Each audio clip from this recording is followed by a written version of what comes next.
Brought to you by Jamba Juice. Score freshly squeezed juices today. Hi, I'm Julie Stewart-Binks, joined by former Netherlands international Mario Melchiot for Fox Soccer Daily, brought to you by Jamba Juice. Argentina downed Holland on penalty kicks, sending them into the third-place match against Brazil on Saturday.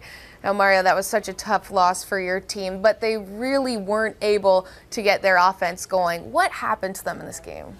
If you have your star player, Arjen Robben, still had a great game, don't get me wrong, but Mascherano had a really important game for Argentina. His job was just making sure that Robben doesn't do what he normally does. He creates a lot of danger and dribbles and does whatever. You know, then you're looking at a different player of your team and you're expecting your captain to stand up. And Van Persie, he was also sick. You know, he had a bug. And then if he doesn't, you know, bring it, it becomes hard for your team. It's so surprising when you look at it. Speaking of RBP, he didn't have a single shot on target at all in this entire game, and Holland didn't even have a single shot on target for the entire game in regulation. Why did that happen? Why was Argentina able to just shut them down more, or was it a fault of their own? It was probably a bit of both, but it's when you come to this level of the World Cup, you know, you have two great nations playing each other. They know each other so well.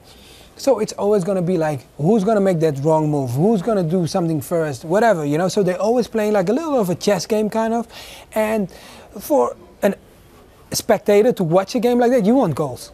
I want goals because I'm watching it too. But when you're playing, it's not about goals. It's just about doing your job as good as you can. And that's why sometimes you don't get goals, guys. But that's not always what your main focus is on. Because you just want to make sure, hey, I play well.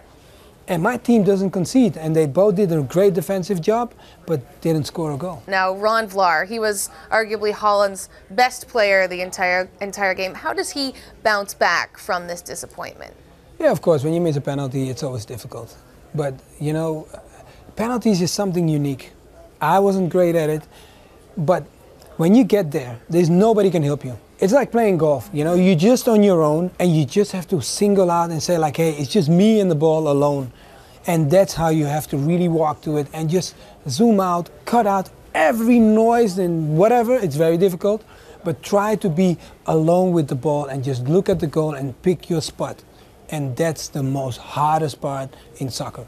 You, the ball, and hundreds of millions of people around the entire world watching you. No pressure there at all. Well, now Holland will look towards Saturday for the third-place game. This game is almost seen as sort of a moral game for Brazil. But if you're the Netherlands, how do you get motivated for a third-place match? Any game at the World Cup, you want to play well. And you know you're going to play against a team or a nation, sorry, that is going to look at bouncing back of what happened because Germany really took care of Brazil. So it's going to be a tough game. First of all, the Brazilians are going to try to answer back of what happened. And Holland, Van Gaal is such a pro. He's going to put out a team and he's going to say, guys, enjoy yourself. It's our last game. And then you are off on your break. So let's have fun. Netherlands, the best team to have never won the World Cup. Well, hopefully maybe that they can salvage something in that third-place game. Thank you so much, Mario, for joining us today. For all the action from Brazil, visit foxsoccer.com. For Mario Melchiot, I'm Julie Stewart-Binks. Thank you for watching Fox Soccer Daily, presented by Jamba Juice. Brought to you by Jamba Juice. Score freshly squeezed juices today.